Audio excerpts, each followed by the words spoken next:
Okay, our next protection method is D by D T. First video lecture में हमने D I by D T protection को explain किया है। अभी का जो वीडियो लेक्चर होगा इसमें हम D V by D T protection scheme को एक्सप्लेन करेंगे।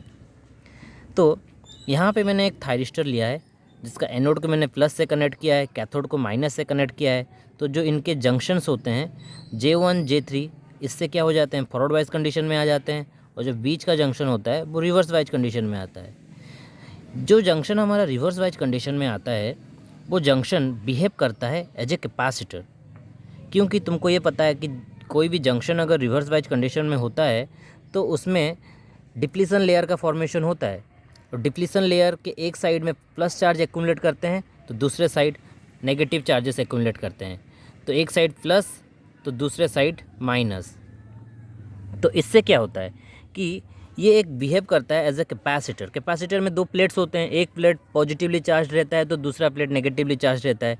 तो उस कॉन्सेप्ट से हम ये बोल सकते हैं कि जो रिवर्स वाइज जंक्शन हुआ उसमें भी एक साइड में प्लस है तो दूसरे साइड में माइनस एक्यूमुलेटेड है। तो इससे हम ये बोल सकते हैं कि this junction will behave like a capacitor. Okay, so which junction behave like a capacitor? If I applied forward voltage to the thyristor, the inner junction, that is J2, will behave like a capacitor. The junction which is reverse bias condition will behave like a capacitor. Okay, अच्छा, अभी ये relation को देखते हैं। Current is equal to d q by D t. Rate of change of charge is our current, इसमें कोई दिक्कत नहीं है। Rate of flow of charge is called current. तो d q by D t, derivative of charge with respect to time, is the current. Next step में हम क्या लिखे हैं, d by D t charge के बदले में सी भी लिख दिए हैं। तुमको ये पता है कि Q is directly proportional to V होता है। जितना ज़्यादा वोल्टेज अप्लाइड करोगे उतना ज़्यादा चार्ज स्टोर करता है कैपेसिटर। तो ये कैपेसिटर के लिए वैलिड रिलेशन है, Q is directly proportional to V. तो क्यू इक्वल टू साइन देंगे तो एक कांस्टेंट इंट्रोड्यूस करते हैं सी वी। तो ये सी जो होता है वो कैपेसिटेंस होता है। तो Q equal to C V is valid for a capacitor. So I can replace this Q by C V. C is the junction capacitance, junction का जो कैपेसिटेंस होगा that is C, and V is the applied voltage, applied forward voltage. Okay, यहाँ पे जो voltage applied किए हैं V A. तो यहाँ पे मैंने क्या लिखा है, C V in place of Q, क्योंकि charge is nothing but capacitance into voltage. तो इसके बाद दो वेरिएबल का डेरिवेटिव करना होता है। तो क्या करते हैं, एक को रख के दूसरे वेरिएबल का डेरिवेटिव, फिर दूसरे को रख के पहले वेरिएबल का डेरिवेटिव। तो ये कर दिए। और जो कैपेसिटेंस होता है जंक्शन का वो तो कांस्टेंट रहता है, इसलिए ये वाला टर्म पूरी जीरो हो जाता है। तो इससे क्या मिला हमको, I equal to C into d V by D t, ये रिलेशन हमको मिल रहा है। तो अगर सी तो मेरा कांस्टेंट है, इसको हम इंक्रीज नहीं कर सकते हैं। D V by D T मेरा राइज करे, अगर ये D V by D T मेरा राइज हो तो ओब्वियसली जो करंट फ्लो करेगा वो भी राइज करेगा। मतलब ये कैपेसिटर के अंदर से करंट फ्लो कर रहा है जिसको हम आई सी बोल रहे हैं, कैपेसिटर करंट। ये करंट किसके ऊपर डिपेंड कर सकता है, D V by D T के ऊपर डिपेंड कर सकता है, कैपेसिटेंस के ऊपर डिपेंड कर सकता है। और हम बोल रहे हैं कि कैपेसिटेंस तो हमारा कांस्टेंट है। तो अभी किसके ऊपर डिपेंड करेगा, rate of change of anode to cathode voltage. मतलब एनोड टू कैथोड के अक्रॉस में जो वोल्टेज अप्लाइड की हो, अगर उस वोल्टेज में राइज या तो फॉल बहुत ही जल्दी जल्दी हो रहा है, rate of rise of anode current is, rate of rise of anode voltage या तो फॉरवर्ड वोल्टेज अगर हाई है तब भी मेरा ये करंट हाई रहेगा। तो अगर मेरा rate of rise of anode voltage is high, हम बोल सकते हैं कि मेरा ये करंट भी हाई होगा। और ये जो हाई करंट है this will play the role of gate current. जैसे हम गेट करंट यहाँ से दे के जंक्शन J2 को फॉरवर्ड वाइज कर देते थे, रिवर्स वाइज जंक्शन को, वैसे ही ये जो कैपेसिटर करंट होगा this will play the role of gate current to turn on the device. तो यहाँ पे तो ये फॉल्स ट्रिगरिंग हो गया ना, हम यहाँ पे गेट करंट दे के डिवाइस को ऑन नहीं किए हैं, बस हमारा D V by D T का वैल्यू हाई था, इसीलिए यहाँ पे जो इनर जंक्शन था that which behaves like a capacitor, उसके अंदर से करंट फ्लो कर रहा है जिसको हम कैपेसिटर करंट बोल रहे हैं। एंड ये करंट मेरा बहुत हाई अमाउंट में फ्लो कर गया because the rate of rise of anode voltage is high. तो इस वजह से ये जो हाई करंट है वो मेरा जंक्शन J2 को फॉरवर्ड वाइज कर दिया, और इससे क्या हो गया, पूरा डिवाइस मेरा कंडक्टिंग हो गया। ठीक है, कंडक्टिंग डिवाइस कब होता है, जब तीनों जंक्शन उसके फॉरवर्ड वाइज होते हैं तब कंडक्टिंग होता है। तो ये जो करंट हो, ये करंट हमारा जो inner junction reverse wise condition में रह के पूरे डिवाइस को ऑफ स्टेट में रखा था उसको ऑन स्टेट में ले आया, दिस कैपेसिटर करंट। बट हम ऑलवेज ये चाहते हैं कि डिवाइस गेट करंट से ऑन किया जाए, ना कि कैपेसिटर करंट से। तो इसके ऊपर तो हमारा कंट्रोल ही कुछ नहीं है। हम तो चाहते हैं कि डिवाइस को गेट करंट से ऑन करें, और ये यहाँ पे कैसे ऑन हो गया? Because of high rate of change of anode voltage device मेरा हो गया on. This is undesirable. Okay, जब मैं डिवाइस को ऑन करना नहीं चाहता हूँ और डिवाइस ऑन हो जाए तो उसको हम अनडिज़ायरेबल ही तो बोलेंगे। तो यहाँ पे एक पॉइंट लिखा है, if the rate of rise of forward voltage d by D t is high the charging current I C would be more. ये जो करंट है वो बहुत ही ज़्यादा रहेगा। This charging current plays the role of gate current and turn on the S C R. ये gate current का ही रोल प्ले करके डिवाइस को ऑन कर देगा। कैसे ऑन किया? By forward biasing the junction J2। This में leads to false triggering of S C R. ये हमारा फॉल्स ट्रिगरिंग हो गया एस सी आर का। तो ये अनएवॉइडेबल है कि नहीं? For controllable operation of thyristor, the rate of rise of forward anode to cathode voltage D must kept below the specified rated limit। तो एक rated limit हमारा मैन्युफैक्चरर जो होगा वो डी का स्पेसिफाई कर देगा, और हमारा जो डी होगा वो हमेशा ये जो स्पेसिफाइड लिमिट से कम रहना चाहिए। अगर उससे ज़्यादा हुआ तो डी ट्रिगरिंग हो सकता है, डिवाइस में turn on due to the triggering which is not desirable, because we want to turn on the device with the help of gate current, not by the help of D. Okay, we don't have any this is not a controllable operation by turning on the device by dt triggering. We can say the device is controllable if we turn on the device with the help of gate current. Okay, so by turning on the device dt we are not turning on it as a controllable device. It is an uncontrollable turn on of the device. So इसीलिए इसको हम false triggering भी बोलते हैं। Next point क्या लिखा है? False turn on of a thyristor by large d can be prevented by using a snubber circuit. अच्छा, अब हमको तो ये पता चल गया कि लार्ज डी अगर हो रहा है दिस में टर्न ऑन द डिवाइस। तो लार्ज टर्न ऑन को मतलब लार्ज वोल्टेज अगर अप्लाइड हो रहा है हमारा थायरिस्टर के अक्रॉस में, दिस में टर्न ऑन द डिवाइस। तो इसको अवॉइड कैसे करेंगे? बाय द हेल्प ऑफ एक सर्किट जिसको बोलते हैं स्नवर सर्किट।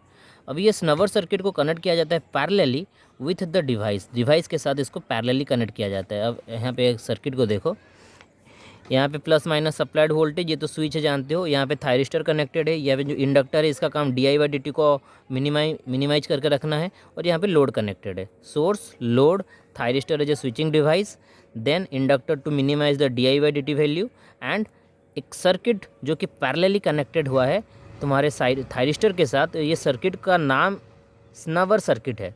ठीक है, इस सर्किट में कौन कौन प्रेजेंट है? एक कैपेसिटर प्रेजेंट है और एक रजिस्टर प्रेजेंट है। मतलब एक सीरीज आरसी सर्किट है जो कि पैरेलली कनेक्टेड है थायरिस्टर के अक्रॉस में for the protection of thyristor against D. और ये सर्किट का नाम रखा गया है स्नवर सर्किट। ठीक है, तो अभी समझते हैं कि स्नवर सर्किट का काम क्या है। देखो, यहाँ पे जो थायरिस्टर है, थायरिस्टर कनेक्टेड है। मान लेते हैं कि ये रजिस्टर जो है वो इनिशियली प्रेजेंट नहीं है। ये रजिस्टर क्यों कनेक्ट किया गया मैं बाद में बताऊंगा। अभी मान लेते हैं कि रजिस्टर इज़ नॉट देयर, तो simply a capacitor is connected across the thyristor. जब हमारा ये स्विच को हम ऑन करेंगे तो पूरा वोल्टेज अप्लाइड हो जाएगा सर्किट में, लेकिन इस टाइम थायरिस्टर के अक्रॉस में जो वोल्टेज होगा वो जीरो रहेगा। ऐसा क्यों? क्योंकि initially we are considering the capacitor is in discharge state. तो डिस्चार्ज स्टेट में उसमें कुछ भी वोल्टेज नहीं होगा, तो इसके दोनों ही प्लेट के अक्रॉस का जो पोटेंशियल होगा वो जीरो रहेगा। तो capacitor will behave like a short circuit. We are assuming there is no resistance, so the capacitor will behave like a short circuit and hence the voltage across the thyristor is also zero. जब हम इस switch को on कर रहे हैं तो कोई भी वोल्टेज में चेंजेस नहीं हो रहा है। कैपेसिटर अपने को शॉर्ट सर्किट के हिसाब से बिहेव करा रहा है, तो उस हिसाब से कैपेसिटर अगर शॉर्ट सर्किट के हिसाब से बिहेव करे तो थायरिस्टर के दो पॉइंट्स, ये जो पॉइंट्स हैं ए बी, वो शॉर्टेड रहेंगे। क्योंकि कैपेसिटर शॉर्टेड है तो उस हिसाब से थायरिस्टर के अक्रॉस में जो वोल्टेज होगा वो जीरो रहेगा। ठीक है, विद रिस्पेक्ट टू टाइम, धीरे धीरे with the passage of time ये जो कैपेसिटर है ओब्वियसली चार्ज होगा कि नहीं? कैपेसिटर चार्ज होना स्टार्ट करेगा। ठीक है, तो ये यहाँ पे कैपेसिटर चार्ज हो रहा है। जब हम थायरिस्टर को ऑन करना चाहें उस टाइम क्या होगा? देखो, कैपेसिटर धीरे धीरे चार्ज होगा, लेकिन ये जो कैपेसिटर का चार्जिंग होगा वो धीरे धीरे ही हो रहा है। सडनली कैपेसिटर चार्ज नहीं होगा। और कैपेसिटर के क्रॉस का जो वोल्टेज होगा वो भी धीरे धीरे राइज करेगा, क्योंकि कैपेसिटर भी धीरे धीरे चार्ज होता है। Capacitor sudden change of voltage को अलाउ नहीं करता। जैसे इंडक्टर किसको अलाउ नहीं कर रहा था? सडन चेंज ऑफ करंट को अलाउ नहीं कर रहा था, वैसे ही जो कैपेसिटर है वो सडन चेंज ऑफ वोल्टेज को अलाउ नहीं करेगा, वो अपने अक्रॉस के जो वोल्टेज है उसको धीरे धीरे से ही बढ़ाएगा या तो घटाएगा। ठीक है, तो ये जो कैपेसिटर जब चार्ज हो रहा होगा वो धीरे धीरे से ही चार्ज हो रहा होगा, और उस टाइम में मेरा जो थायरिस्टर होगा उसके अक्रॉस का जो वोल्टेज होगा वो भी धीरे धीरे चेंज हो रहा होगा, ना कि सडन राइज ऑफ वोल्टेज हो रहा होगा। तो इससे ये गारंटेड रहेगा कि कैपेसिटर अपने अक्रॉस का जो वोल्टेज है वो धीरे धीरे ही चेंज करा रहा है, और capacitor is connected parallelly across the thyristor, so it is obvious that कि जो वोल्टेज चेंज होगा थायरिस्टर के अक्रॉस में वो भी धीरे धीरे ही चेंज होगा, क्योंकि बोथ आर कनेक्टेड पैरेलली, और पैरेलल में तो वोल्टेज को सेम ही रहना है। अगर कोई स्लोली तुम्हारा वोल्टेज में चेंज होगा थायरिस्टर कैपेसिटर के अक्रॉस में, तो जो थायरिस्टर होगा वो भी अपने अक्रॉस का वोल्टेज को स्लो ही चेंज करेगा। ठीक है, यही कॉन्सेप्ट है कि कैसे हम थायरिस्टर के अक्रॉस का जो वोल्टेज है उसको स्लोली चेंज कराएं, सो दैट dV/dt से मेरा थायरिस्टर का फॉल्स ट्रिगरिंग ना हो जाए।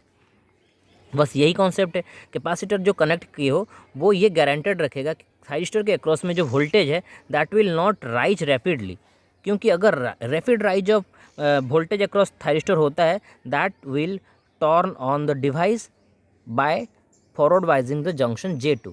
ठीक है ना, ये तो मैंने पहले ही बता दिया है कि अगर rate of rise of anode voltage ज़्यादा हो रहा है, मतलब ये जो फॉरवर्ड वोल्टेज ज़्यादा हो रहा है, this will may lead to a current and that current is responsible to turn on the device which is not desirable at all. So how to make sure that the voltage across a device will not vary rapidly? By connecting a snubber capacitor. This capacitor will ensure that the voltage applied across the thyristor will not change suddenly, it will change or increase slowly, and hence the voltage across the thyristor is also changes slowly, and hence the dV/dt of the device will not exceed the dV/dt rating. जो rating है उससे कभी भी device का जो dV/dt है that will not exceed, that is because of this capacitor. समझ में आ रहा है? ठीक है, अभी ये क्वेश्चन में आ रहा होगा तुम्हारे कि सर तो ये जो रजिस्टर है इसको हमने क्यों कनेक्ट किया है कैपेसिटर के साथ। देखो, जब भी तुम गेट सिग्नल दे के थायरिस्टर को ऑन करते हो तब तुम्हारा कैपेसिटर डिस्चार्ज करना स्टार्ट करेगा कि नहीं।